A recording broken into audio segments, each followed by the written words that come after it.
সংগঠনগুলোর, যেমন Hamas, Hezbollah, Houthi, ইরাকি militia, এরা মূলত রকেটটাই বেশি ইউজ করে। আসসালামু আলাইকুম, আমি মাহির। আমার চিকেন পক্স হয়েছিল, তাই আমি অনেক দিন যাবৎ ভিডিও বানাতে পারিনি। আপনারা অনেকেই দোয়া করেছেন, এই জন্য আমি আন্তরিকভাবে ধন্যবাদ। আজকে আমি মূলত আলোচনা করব মিসাইল মানে ক্ষেপণাস্ত্র, এটা কত প্রকার ও কী কী, মানে মিসাইল, রকেট এগুলো কত প্রকার ও কী কী।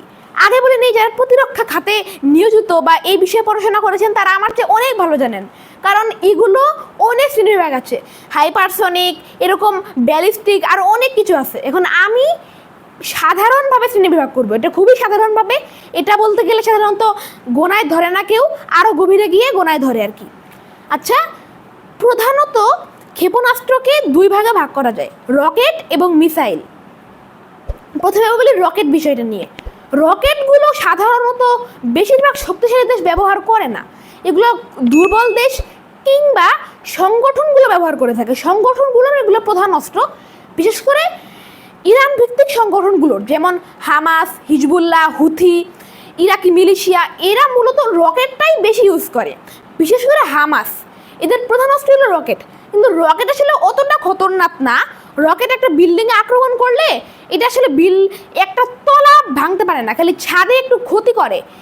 এই জন্য রকেট কিন্তু কখনোই কেউ মিসাইলের মতো করে 50-60টা ছোড়ে না, কমপক্ষে কয়েক হাজার ছোড়ে।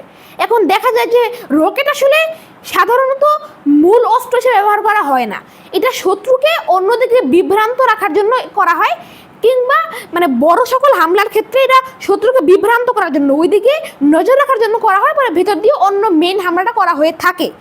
এটা যে আমরা অপারেশন আল-আকসা ফ্লাইটে দেখেছি, মানে বড় অপারেশন করার ক্ষেত্রে। এছাড়া ছোটো ছোটো মানে বিক্ষিপ্ত হামলা, সেক্ষেত্রে শুধু রকেট ব্যবহার করা যেতে পারে। এরপর হচ্ছে মিসাইল। মিসাইলকে আবার প্রধানত দুই ভাগে ভাগ করা যায়, ব্যালিস্টিক মিসাইল এবং ক্রুজ মিসাইল। আর যদি বলেন এই ক্রুজ মিসাইল বিষয়টা নিয়ে, ক্রুজ মিসাইল হচ্ছে এটির রেঞ্জ সাধারণত 800 থেকে 1000 কিলোমিটারের মতো।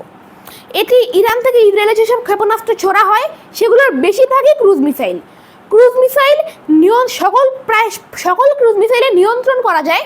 ক্রুজ মিসাইলগুলো খুবই আধুনিক হয় সাধারণত, এগুলো প্রচণ্ড গতিতে যায়, এগুলো এভাবে উঠে গিয়ে সরাসরি আক্রমণ করে। কিন্তু এগুলো ডিফেন্স করা খুবই কঠিন, আর এগুলোর রেঞ্জ 1000 কিলোমিটার বেশি সাধারণত হয় না, এগুলো বেশ শক্তিশালী হয়ে থাকে। আরটা হচ্ছে ব্যালিস্টিক মিসাইল। এটির রেঞ্জ অনেক, এটির কোনো সীমানা নাই, অনেক রেঞ্জও হতে পারে। যেমন রাশিয়ার কাছে 15,000 কিলোমিটারের রেঞ্জও আছে। এই ব্যালিস্টিক মিসাইলগুলো উড়তে উড়তে প্রথমে সোজা মহাকাশে উঠে যায়, পরবর্তীতে তারা মহাকাশ দিয়ে উপরে ফ্লাই করে সরাসরি মহাকাশ থেকে নিচে নেমে আসে। এটি এই পদ্ধতির জন্য অনেক দূর যেতে পারে। কিন্তু ব্যালিস্টিক মিসাইল প্রযুক্তিগতভাবে বানানো বেশ কঠিন, কারণ এটা ফ্লাই করার পদ্ধতি দেখেই বোঝা যায় যে এটা খুবই কঠিন একটা বিষয় বানানো। তবে এটার রেঞ্জ অনেক হতে পারে। যেমন হুথিরা যেসব মিসাইল ছুড়ে থাকে ইসরায়েলে, ইয়েমেন থেকে ইসরায়েলের দূরত্ব অনেক, সেগুলোর বেশিরভাগই ব্যালিস্টিক মিসাইল। এই জন্যই হুথিরা হামাস, হিজবুল্লাহ বা ইরানের মতো ঝাঁকে ঝাঁকে মিসাইল পাঠাতে পারে না। আমরা অনেক ক্ষেত্রে ভাবি হুথিরা কেন এত কম মিসাইল পাঠায় বা কয়েকটা পাঠায় কেন, কারণ ব্যালিস্টিক বানানো অনেক কঠিন। বাংলাদেশের কাছে ব্যালিস্টিক মিসাইল নেই, এই জন্য হুথিদের কাছে খুব বেশি থাকার কথা না, তাই তারা অল্প পরিমাণেই হামলা চালিয়ে থাকে। এগুলো হচ্ছে ক্ষেপণাস্ত্রের বিষয়। এছাড়া অন্য একটা গুরুত্বপূর্ণ ক্ষেপণাস্ত্র হচ্ছে ড্রোন।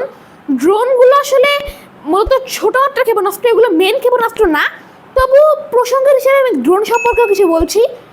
ড্রোন এগুলো কোনো আকৃতি নেই, ছোট আকারের হতে পারে, বড় আকারের হতে পারে। ড্রোন মূলত অনেককে এই যেমন তুরস্ক কিংবা আমেরিকার যে ড্রোনগুলো আছে, এগুলো একটা যুদ্ধ বিমানের মধ্যেই কাজ করে। বিশেষ করে আমেরিকারগুলো, এগুলো বিশাল বড় হয়।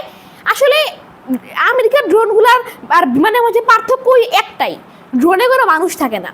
কিন্তু যে ইরানের যেসব ড্রোন থাকে বা হামাস, হিজবুল্লাহর, এদের ড্রোনগুলো হয় আত্মঘাতী, ছোট ছোট কয়েক হাজার ডলারের, এগুলো গিয়ে হামলা চালায়।